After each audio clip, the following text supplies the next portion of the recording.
Hello friends, welcome to history classes.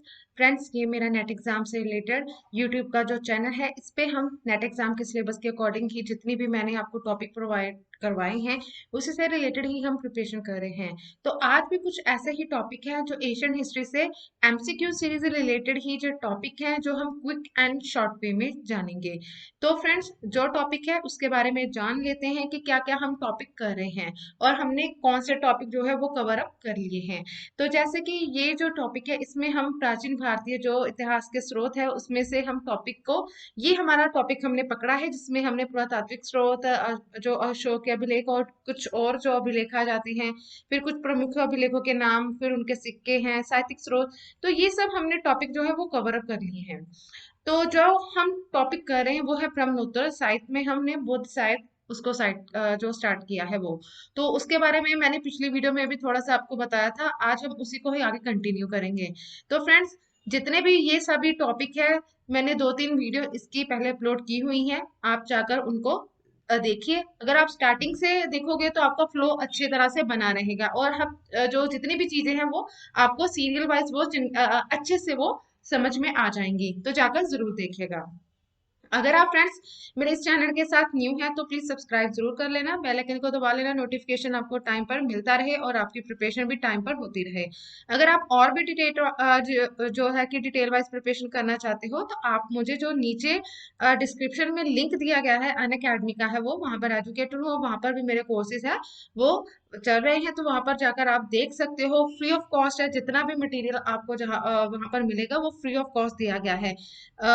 Courses में आप जाकर देख सकते हो, 100 के अबव जो है वो वहां पर लेसन्स हैं, एशियंट, मिडीवियल, मॉडर्न। तो तीनों टर्म में से मैंने आपको वहां पर जो लेसन्स डिटेल वाइज दिए हैं, साथ साथ उनके एमसीक्यू सीरीज भी आपको वहां पर मिल जाएंगे। तो जाकर जरूर देखिए और अपनी प्रिपरेशन कीजिए। अगर वहां पर अच्छे लगे तो वहां पर भी मुझे फॉलो जरूर कीजिएगा और जहां पर भी मेरे चैनल को सब्सक्राइब जरूर कर लेना।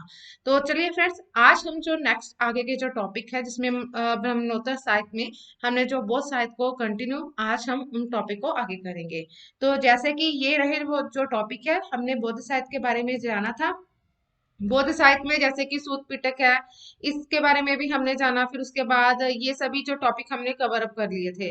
उसके बाद हमने आगे हम बढ़ेंगे जिसमें विनय पिटक के बारे में भी जाना था।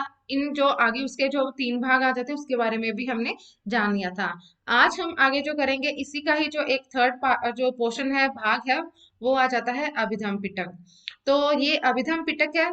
अभिधम पिटक जो है इसमें क्या है कि ये दार्शनिक सिद्धांतों का संग्रह बताया गया है। 7 ग्रंथ आ जाते हैं, प्रश्नोत्तर क्रम के रूप में पूछे गए, जिसमें कि धाम संगिनी, विभंग, धातु कथा, युगल पंचती और कथा, मृत्यु, यमक और पट्यान।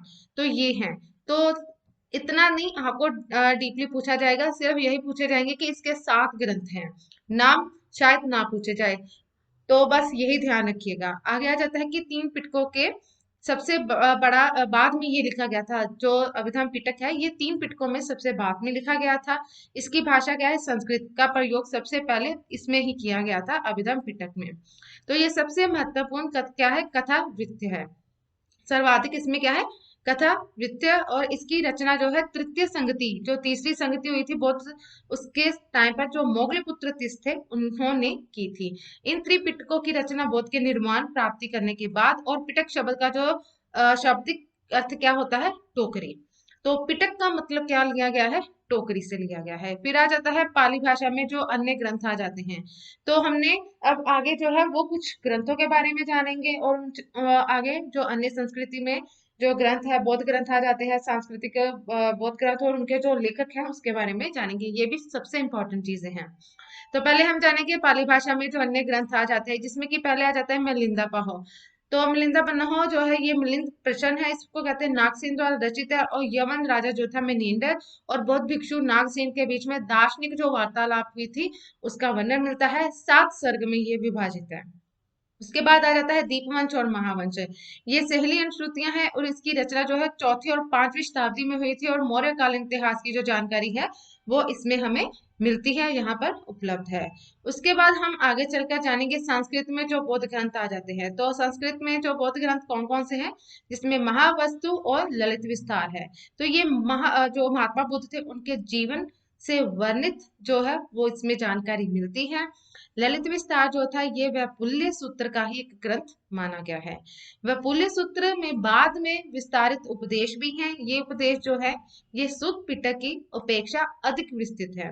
वैपुल्य सूत्र के नाम से जाने जाते हैं और वैपुल्य सूत्र के कुछ प्रसिद्ध धर्म ग्रंथ भी आ जाते हैं, जिसमें कि अष्ट सहस्र प्रज्ञा पारमिता, फिर सुधर्म, पुंडरीक, स्वर्ग प्रभास, गौड़बहु, तथागत, गुहगक और 10 भूमिक स्वर और समाजिधार। तो ये कुछ जो है उसके धर्म ग्रंथ आ जाते हैं, किसके? वैपुल्य सूत्र के।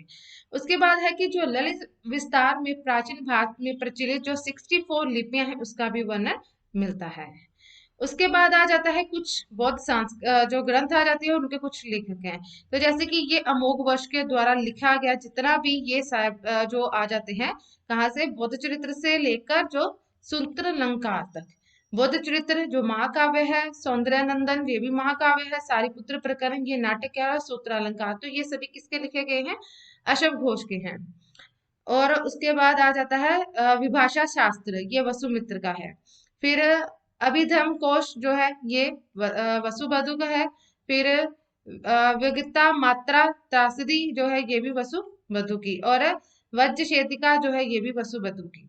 फिर योगाचार भूमि शास्त्र जो है मैत्रेयनाथ की है, और धर्मात्रा विभंग जो है ये भी मैत्रेयनाथ की। फिर मनुष्यंत विभंग ये भी मैत्रेयनाथ का है, और पंचभूमि और अभिधम समुच्चय ये असंग की रचना है। तो ये इंपॉर्टेंट है जो लेखक है और उनके द्वारा लिखे गए जो ग्रंथ आ जाते हैं। उसके बाद आ जाता है अभिधम समुच्चय, ये भी असंग का है। महायान संग्रह, महायान सूत्रालंकार ये भी असंग का है। फिर माध्यमिक कारिका ये नागार्जुन की है, और युद्धिक पुष्टिका, फिर शून्य सप्ती, सत्रिता, विज्ञा वर्तनी, अष्ट प्रज्ञा पारमित्रा शास्त्र ये नागार्जुन। तो ये सभी रचनाएं किसकी हैं? नागार्जुन की हैं। उसके बाद आ जाता है चतुशतक, ये आर्यदेव का, सॉरी किसका है? आर्यदेव का। शिक्षा समुच्चय शांति देव का है। सूत्र समुच्चय और बौद्धाचार्य अवतार ये भी शांति देव के हैं। तत्व संग्रह किसके हैं? शांति रक्षित है। और मध्यमिका लंकारिका ये शांति रचित की है। और प्रमाण समुच्चय ये डिंडनाक की, और सिद्धू दिमक ये किसका है? बुद्ध घोष का। तो ये इंपॉर्टेंट जो रचनाएं हैं वो बताई गई हैं। उसके बाद हम जानेंगे, आगे बताया गया है कि अष्टसहस्र जो प्रज्ञा पारमित्रा में बोधि सत्वों द्वारा विकसित जो आध्यात्मिक सिद्धांत है उसका वर्णन है। अश्व घोष ने ही बुद्ध चरित्र भी लिखा, और बौद्धों का जो इसको रामायण कहा गया है। अश्व घोष जो है, अश्व घोष का जो कीर्ति स्तंभ इसको कहते हैं, अश्व घोष का ये कीर्ति स्तंभ है।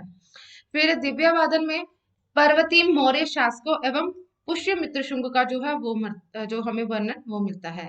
फिर आर्य मंजुश्री मूल्यकल्प में गुप्त सम्राटों का वर्णन और हर्षकालीन इतिहास की जो जानकारी वो देता है।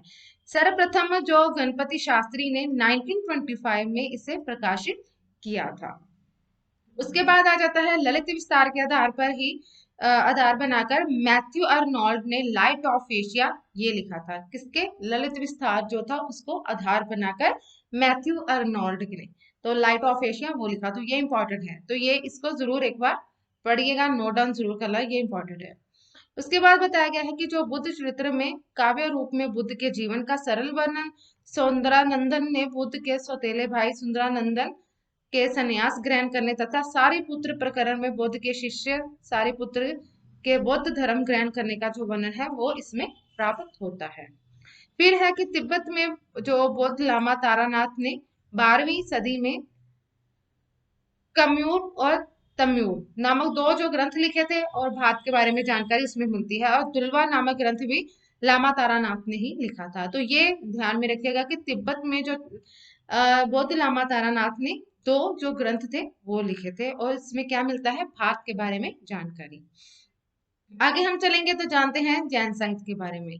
तो जैन साहित्य क्या है, इसको आगम कहते हैं, सिद्धांत है और कुल 46 आगम है। आगम के अंतर्गत 12 अंग आ जाते हैं, 12 उपांग होते हैं, 10 परिकर्ण होते हैं, 6 छेद सूत्र है, 4 मूल्य सूत्र, अनुयोग सूत्र और नंदीन सूत्र।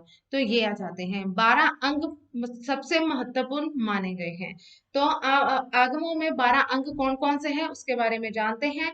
तो पहले आ जाता है आचरंग सूत्र, फिर सुम सुमकदंग सूत्र, फिर स्थानांग स्मावांग्य सूत्र, भगवती सूत्र, नैधमकहा सूत्र, उपवास उपवास गतसाव, फिर अंतगढ़ दसाव, अनुत्रोव वाव दशाओं और अनुत्रोपातिका दशा और प्रश्न व्याकरण और व्यंग सुमे और दृष्टिवाद। तो ये नहीं पूछे जाएंगे, जस्ट रीड कर लेना, बस यही पूछे जाएंगे कि आगमों में 12 अंग सबसे महत्वपूर्ण माने गए हैं। और ये होगा कि आगम में क्या क्या आ जाता है, जैसे कि 12 अंग होते हैं, 12 उपांग, 10 परिकरण, 6 छेद सूत्र, 4 मूल्य सूत्र और अनुयोग सूत्र और नंदी सूत्र। तो ये आएंगे, ये पूछे जाएंगे। ये वाला पोर्शन नहीं आएगा, ये इतना पोर्शन इंपॉर्टेंट नहीं है। आगे आएगा अचरंग सूत्र में क्या बताया गया कि जैन भिक्षुओं द्वारा पालन किए जाने वाले नियमों का उल्लेख मिलता है। फिर उवास गदसाओं में जैन उपासकों के विधि नियम जो होते हैं उसका संग्रह बताया गया है। फिर उवास गदसाओं जो उपासक दशा है जिसमें कि तपोबल तपोबल जो होता है उसमें मोक्ष प्राप्त 10 व्यापारियों का उल्लेख वो मिलता है, तपोबल से मोक्ष प्राप्त 10 व्यापारियों का। फिर इसके बाद आ जाता है न्याय धर्म कहा सूत्र में महावीर की शिक्षाओं का वर्णन मिलता है। फिर प्रत्येक अंग का एक उपांग होता है, उपांगों में क्या है कि विषय वस्तु ब्रह्मांड का वर्णन और प्राणियों का वर्गीकरण, खगोल विद्या, काल विभाजन, मरणोत्तर जीवन का जो वर्णन है आदि इसमें सभी आ जाते हैं। उसके बाद है कि 6 छेद सूत्र आ जाते हैं। इसमें क्या है, निशीथ, महानिशीथ, व्यवहार, आचार दशा, कल्प और पंचकल्प। तो ये 6 छेद सूत्र आ जाते हैं। पूछा जाएगा कि कौन से होते हैं, तो ये इसका एक बार पढ़ जरूर लेना, ध्यान रखिएगा। आगे आ जाता है कि जो 6 सूत्र होते हैं उसमें जैन धर्म में भिक्षुओं के लिए उपयोगी नियमों का संकलन होता है। फिर ग्रंथ जो है श्वेतांबर संप्रदाय के लिए है, ये जो है ये श्वेतांबर संप्रदाय के लिए है, और दिगंबर संप्रदाय इनकी प्रामाणिकता को स्वीकार वो नहीं करते हैं। तो श्वेतांबर और दिगंबर तो ये उस टाइम पर दो संप्रदाय थे। तो दिगंबर वाले इनकी प्रामाणिकता को स्वीकार नहीं करते हैं, लेकिन श्वेतांबर वाले करते हैं। फिर इसके बाद आ जाते हैं अंगों और उपांगों पर जो भाष्य लिखे गए हैं उसमें नियुक्ति, चूर्ण या टीकाएं, ये इनको कहा जाता है। नियुक्ति सबसे पुरानी टीका है। फिर भद्रबाहु द्वारा संस्कृत भाषा में रचित कल्प सूत्र में जैन धर्म का प्रारंभिक इतिहास मालूम होता है। इसकी रचना 4वीं शताब्दी ईसा पूर्व में हुई थी। और श्वेतांबर मत के जो ग्रंथ थे इसमें अर्ध मगधी भाषा वो उसमें लिखे गए थे और अंग ये कहलाए थे। तो जैनियों के जो ग्रंथ थे वो प्राकृत भाषा में थे और जो बौद्धों के थे वो पाली भाषा में। फिर आ जाता है रतन नंदी द्वारा रचित भद्रबाहु चरित्र में चंद्रगुप्त मौर्य के बारे में जो जानकारी है वो हमें मिलती है। जैन ग्रंथ में सबसे महत्वपूर्ण हेमचंद्र कृत जो परशिष्टि पर्व, तो हेमचंद्र की क्या है ये इंपॉर्टेंट है। तो हेमचंद्र का क्या है, परशिष्टि पर्व जो है ये इंपॉर्टेंट है, जिसकी रचना जो है वो 12वीं शताब्दी में हुई थी। चंद्रगुप्त मौर्य के जीवन की जो जानकारी है वो इसमें हमें मिल जाती है। उसके बाद आ जाता है कालिका पुराण। कालिका पुराण क्या है, ये जैन धर्म से संबंधित माना गया है। भगवती सूत्र में 16 महाजन पर जो है उसका उल्लेख और जैन धर्म के सिद्धांत भी इसमें मिल जाते हैं। फिर भगवती सूत्र में महावीर की जीवनी के साथ साथ उनके अन्य समकालीनों के साथ साथ संबंध जो उनका वर्णन और महावीर और उनके जो शिष्य थे इंद्रभूति के बीच में जो वार्तालाप हुई थी उसका जो वर्णन है वो इसमें मिलता है। उसके बाद आ जाता है कि पूर्व मध्यकाल में जो जैन धर्म की रचनाएं कौन कौन सी, जिसमें कि हरिभद्र सूरि के द्वारा रचित समराधिका कथा और मूर्खख्यान कथा कोश, अनेकांति विजय और धर्म बिंदु। तो ये जो थी ये पूर्व मध्यकाल में जो जैन धर्म से रचनाएं जो थी वो उसके बारे में। तो ये इंपॉर्टेंट है, ये पूछी जाएंगे कि पूर्व मध्यकाल में जो जैन धर्म की रचनाएं कौन कौन सी थी। फिर उसमें आ जाता है उद्धोतन सूरी की जो कुवल्यमाला, तो ये भी पूछा गया है, ये प्रीवियस ईयर में भी आया है कि उदंत सूरी की कौन सी रचना है। तो कुवल्यमाला से उसमें क्या मिलता है, उसमें हुन शासक तोरमान जो है उसके बारे में जो जानकारी है वो मिलती है, जो इम्पोर्टेंट है। फिर आ जाता है जीन सेन का आदि पुराण, गुणभद्र का उत्तर पुराण, ये भी जैन ग्रंथ है, तो ये भी इंपॉर्टेंट है। उसके बाद है परिकरण, मुख्य जैन ग्रंथों में परिशिष्ट है और मूल स्रोत जो सूत्रों में जैन धर्म के उपदेश, भिक्षुओं के कर्तव्य, विवाह, जो विहार जीवन, पथ नियम आदि सभी इनका जो वर्णन है वो मिलता है। नंदी सूत्र तथा अनुयोग्य द्वार जैनियों के स्वतंत्र ग्रंथ तथा विश्वकोश है। और जैन अनुश्रुतियों के अनुसार महावीर स्वामी की आद्य शिक्षाएं जो थी वो 14 पर्वों में संकलित हैं। वल्लभी में 14 पर्वों में और 11 पर्वों में संकलित किया गया है। तो कितने में है? 14 पर्वों में, जो किसकी? जैन अनुश्रुतियों के अनुसार महावीर की जो शिक्षाएं हैं उनको 14 पर्वों में संकलित किया गया है, रखा गया है। फिर आ जाता है कि मुनि सर्वनंदी ने 458 में लोक विभंग की रचना की। प्रशस्ति संग्रह की जैन पुस्तक है। जो प्रशस्ति क्या है? संग्रह भी जैन पुस्तक है। फिर उत्तराध्यान सूत्र में पार्श्वनाथ मत के जो अनुयायी थे केसी और इंद्रभूति के बीच में जो हुई वार्तालाप थी उसका वर्णन मिलता है। फिर चूलिका सूत्र संख्या में 12, अनुयोग सूत्र और नंदी सूत्र। जैन धर्म में कुल जो 63 शलाका पुरुषों की जो मान्यता, हेमचंद्र की तिष्ठ्य शलाका पुरुष चरित्र में इसका जो वर्णन है। और जैन साहित्य में पुराणों को चरित्र चरित्र कहा गया है। तो ये इतने कुछ बीच में इंपॉर्टेंट नहीं है, जैसे ये ध्यान में रखिएगा कि इनके जो जो 6 सूत्र आ जाते हैं जैन साहित्य में, और कुछ जो इम्पोर्टेंट जो चीजें आ जाती जैसे कि रत्नानंदी की जो भद्रबाहु रचित जो रचना आ जाती है। फिर हेमचंद्र की प्रशिष्टि परवन आ जाती है। कालिका पुराण जो जैन धर्म से संबंधित है। भगवती सूत्र में 16 महाजनपदों का उल्लेख। तो इस प्रकार के जो कुछ जो चीजें हैं, और जो मध्य काल में जो जैन धर्म की जो रचनाएं जाती है, ये सब चीजें ज्यादा इंपॉर्टेंट है, इन पर ज्यादा ध्यान दीजिएगा। उसके बाद आ जाता है लौकिक साहित्य। तो लौकिक साहित्य जो आ जाता है ये भी इंपॉर्टेंट है। तो लौकिक साहित्य को हम जानते हैं आगे। ये क्या है? भास। भास को भास जो था ये ईसा पूर्व 4वीं शताब्दी को कालिदास के पूर्व का जो प्रथम नाट्यकार माना जाता है। तो भास ने 13 नाटक लिखे थे। तो भास के जो 13 नाटक आ जाते हैं, तो उसमें क्या है? स्वप्न वासवदत्ता, उरुभंग, प्रतिमका, अभिषेक, पंचरात्र, मध्यवयोग, धूत घटोत्कच, कर्णभार, दूतवाक्य, बाल चरित्र, दरिद्राचारुदत्त, अभिमारक और प्रज्ञा योग्यन धारण।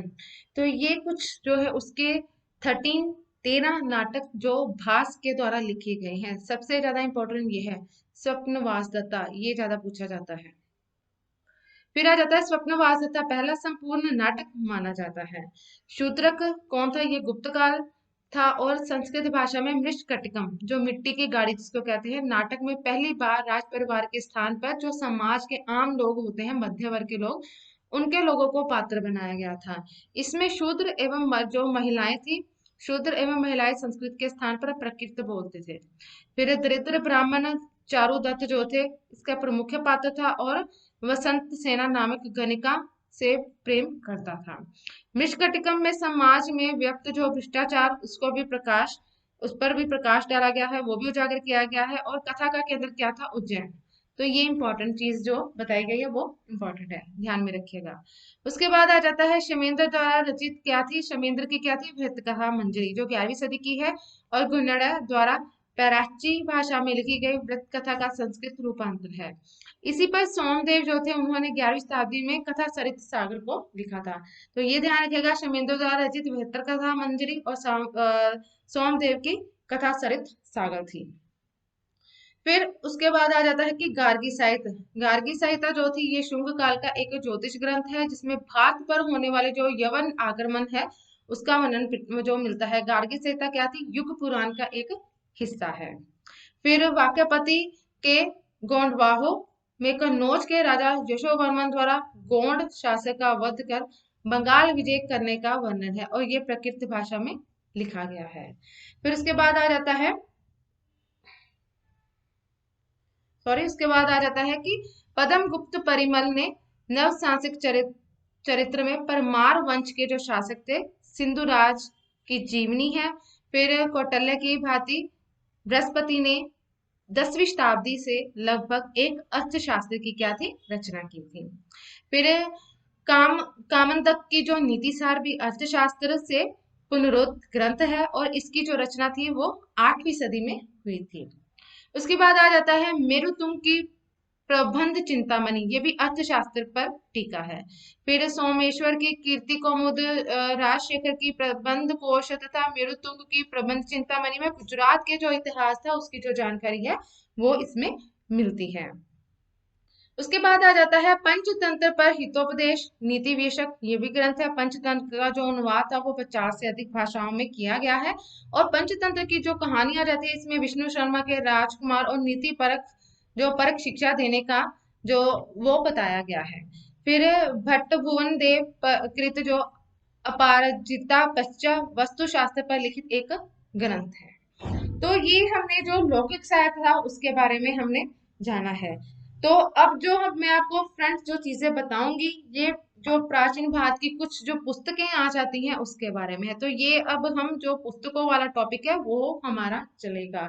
तो ये सभी चीजें बहुत ही इंपॉर्टेंट है, तो इसको नोट डाउन जरूर कर लेना, या इसका स्क्रीनशॉट जरूर ले लेना, क्योंकि इसके बाद कुछ भी नहीं है। जितना यहाँ पर मैंने आपको बता दिया इसके बाद कुछ भी नहीं आएगा, तो इसको जरूर एक बार नोट कर लेना। तो जैसे कि पश्चिमी भारत की महत्वपूर्ण पुस्तकों में से पहले आ जाता है भारवी। भारवी की क्या है, कीर्तार्जुनीम। दंडिन की है काव्य दर्शन, दशकुमार चरित्रम और अवंती सुंदरी कथा। सोमदेव की क्या है, कथा सरित सागर है। गुणड़ा की है वृत्त कथा जो हमने अभी पढ़ा है। माँ की है शिशुपाल वध और शुक्ति नीतिसार। फिर विष्णु शर्मा की पंचतंत्र। नारायण भट्ट हितोपदेश जो संत शिक्षण का प्रथम ग्रंथ है।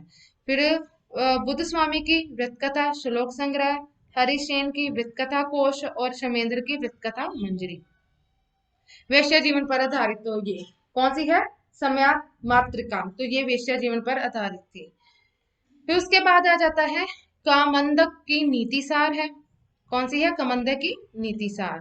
फिर दामोदर गुप्त जो 7वीं शताब्दी का था उसकी है कटनीमत्तम जो काम शास्त्र पर पुस्तक थी। फिर उसके बाद आ जाती है भाभूति का मालती माधव उतार रामचरित्र महावीर चरित्र। विशाखा दत्त की क्या है, मुद्रा राक्षस देवी चंद्र गुप्तम और सुभाषती सुभाषती वली। सारंग देव की है संगीत रत्नाकर जो संगीत पर ग्रंथ है। फिर आ जाता है पर्वतसेन द्वितीय की सेतुबंध जो वाकाटक राजा द्वारा लिखित है। पतंजलि का महाभाष्य है। महेंद्र वर्मन जो है प्रथम उसके द्वारा मत विलास प्रहसन है। भरत मुनि का नाट्य शास्त्र है। वत्स्यायन का कामसूत्र। मेरुतुंग का प्रबंध चिंतामणि और भोजचरित्र थेरावली। फिर उसके बाद आ जाता है हरिश्चरित्र की है नौषधीय चरित्र। खंड खंड खंड खंड खाद्य भट्टी की है भट्टी काव्य जो रावण वध पर है। अमोघ वर्ष का है कविराज मार्ग। तो ये कितने इंपॉर्टेंट जो लेखक हैं उनके द्वारा जो पुस्तकें लिखी गई हैं, तो इनमें से ही ज्यादातर क्वेश्चंस बनाकर पूछे जाते हैं। तो ये सभी एग्जाम के पॉइंट ऑफ व्यू से ही मैं आपको ये चीजें जो पुस्तकें हैं तो वो बता रही हूँ। आगे हम जानेंगे, आगे बताया गया है कि सुबुध की है। सुबुध की क्या चीज है, वासवदत्ता है। वासवदत्ता। फिर जयदेव की रति मंजरी जो कामशास्त्र की पुस्तक है। वज्जिका जो है कीर्ति कौमुदी। गोवर्धनाचार्य की आर्य सप्तशती। फिर जयदेव की गीत गोविंद चंद्रलोक पर। बाण भट्ट की हरचरित्र कादम्बरी। पदम गुप्त परिमल की है नव सांसिक चरित्र। बेलहन की है विक्रमादेव चरित्र। कर्ण सुंदरी नाटिका और चौर पंचाशिका। फिर उसके बाद आ जाता है उसके बाद कलहन की राजतरंगिणी जो सबसे इंपॉर्टेंट है, बार बार इसमें भी क्वेश्चन पूछा गया है। बरिहुर्त की जो 7वीं शताब्दी का था नीति शतक। वैराग्य शतक। श्रृंगार शतक धनपाल का है तिलक मंजरी। अभिनव कालिदास का है भगवत चंपू चंपूर रामायण नलोद्य त्रिवक्रम नल चंपू। सोमदेव सूरी का जस्ती तलक चंपू। बल्लाल का भोज प्रबंधन मंजूर का है लघु मांस।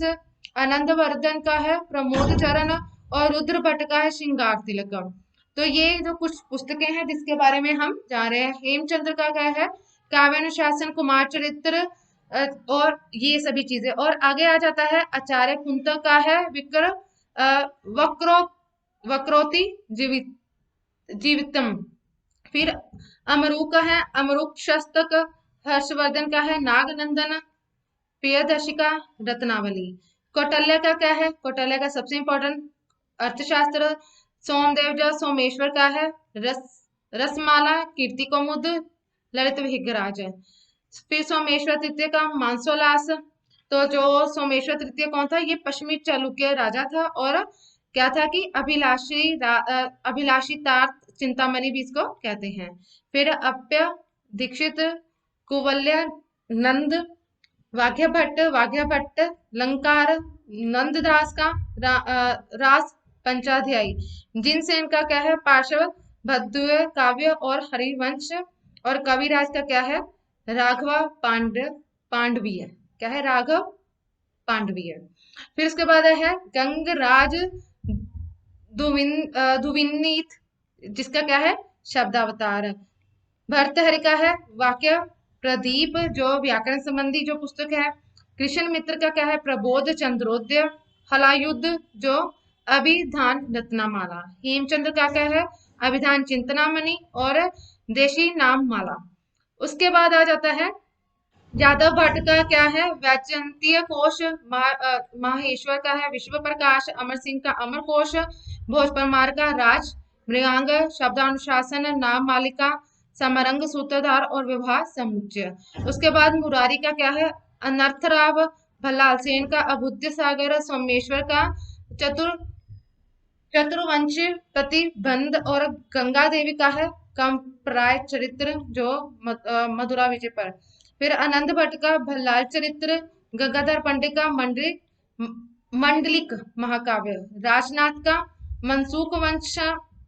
फिर उदय प्रभा का है सुकीर्ति कृति कल्लोलिनी। फिर अभिनव गुप्त का है तंत्रलोक।